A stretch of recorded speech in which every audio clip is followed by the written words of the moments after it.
আসসালামু আলাইকুম everyone, welcome back to my channel. কেমন আছেন আপনারা সবাই?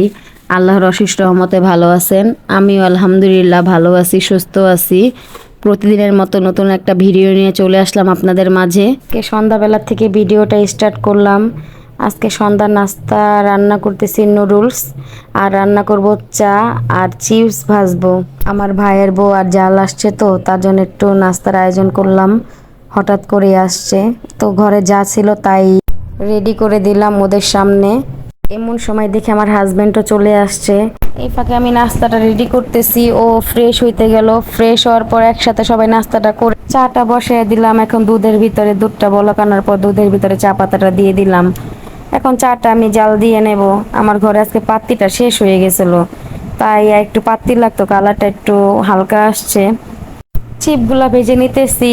আজকে আর কি করব, হঠাৎ আসছে তো ঘরে যা ছিল তাই কইরা দিলাম নাস্তার জন্য আয়োজন। আমার হাজবেন্ড তো পরে আসছে, আগে আসলে হয়তো আর কিছু আনাই দিতাম, কিন্তু ও তো অনেক পরে আসছে। নাস্তা রেডি করতেছি আর ও আসছে। তখন বলছিলাম যে একটু বিস্কিট আনার জন্য, পরে আমার ভাইয়ের বউ বলতেছে না আপা আর কিছু লাগবে না, এইগুলাই হবে। এইখানে আমি চিপ ভাজতেছি, আর আমার ভাইয়ের ছেলেটা আমার কোলে আসার জন্য অনেক জিদ করতেছে, অনেক কান্না করতেছে, ও আমার কোলেই আসবে। পরে ওকে কোলে নিয়ে একটু চিপটা ভাইজা নিতেছি। পরে আমি বলি না, তেলের ছিটা আবার যদি ওর শরীরে যায়। পরে ওকে ওর আম্মুর কোলে দিয়ে দিলাম। এই তো এখন নাস্তা ওদের সামনে দিয়ে দিলাম। এখন আমরা এক এক করে নাস্তা করতেছি। এটা হচ্ছে আমার ভাইয়ের ছেলে।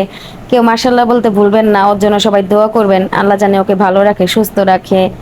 এটা হচ্ছে আমাদের সবার কলিজা। ও একটু ব্যথা পাইলে মনে হয় কি আমরাই ব্যথা পাইতেছি, অনেক ভালোবাসি ওকে।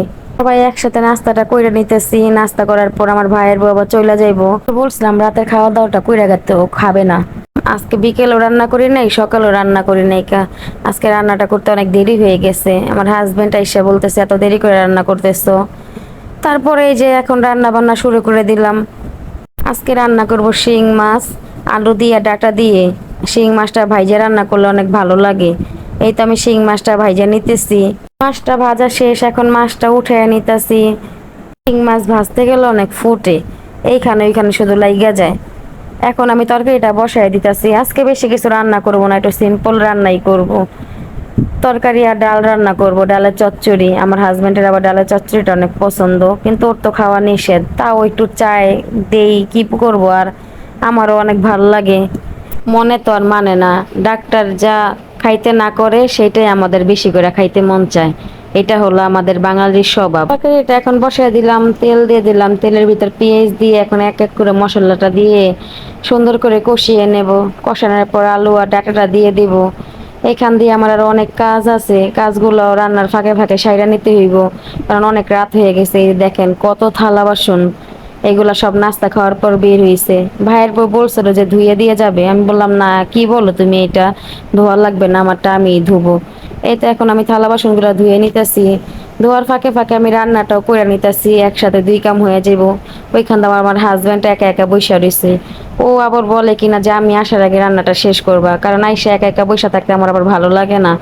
একসাথে বসে দুই চারটা কথা বলে একটু ভালো লাগে। এই জন্য সবসময় চেষ্টা করি ও আসার আগে রান্নাটা কমপ্লিট করতে। এই তো আমি এখন তরকারিটার ভিতর ঝোল দিয়ে দিলাম। এখন মাছটা দিয়ে দিলাম, ঝোলটা ফোটানোর পরে মাছটা দিয়ে দিলাম। তারপরে আমার তরকারির ভিতরে আমি একটু জিরা গুঁড়া দিব। ধইনা পাতা ছিল না, ধইনা পাতা থাকলে ধইনা পাতাই দিতাম। এই জন্য একটু জিরা গুঁড়া দিয়ে দিতেছি, কারণ কি তার তরকারি তো একটু জিরা গুঁড়া দিলে ভালো লাগে, আর শিং মাছের তরকারিতে একটু জিরা গুঁড়াটা যায়। তো তরকারিটা আমার কমপ্লিট হয়ে গেছে।